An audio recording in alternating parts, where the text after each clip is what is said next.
ما عندکم ینفع وما عند اللہ باق۔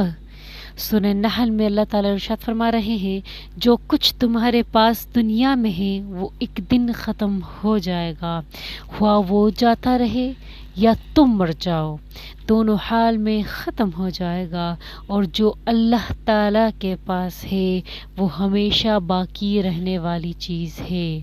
اللہ تعالیٰ کے پاس کیا ہے؟ ہم نے کیا بھیجا ہے اللہ تعالیٰ کے پاس؟ کیا ہم نے کوئی نیکی دی ہے جو اللہ تعالیٰ کے پاس ہو اور ہماری سفارش کرے؟ ہماری نمازیں، ہمارے روزے، ہمارے صدقے، ہمارے فطرات، ہماری خیرات، ہماری زکوٰۃ، ہمارا حج اور عمرہ، ہمارے روزے، ہمارے رمضان، ہماری نیکیاں، کیا ہم کر رہے ہیں؟ کیا ہم نیکیوں میں سبقت لے جا رہے ہیں؟ کیا ہم لوگوں سے بڑھ بڑھ کر نیکیوں میں سبقت لے جا رہے ہیں؟ کیا ہم نیکیوں کی جستجو کر رہے ہیں یا نہیں؟ اس چیز میں آپ لوگ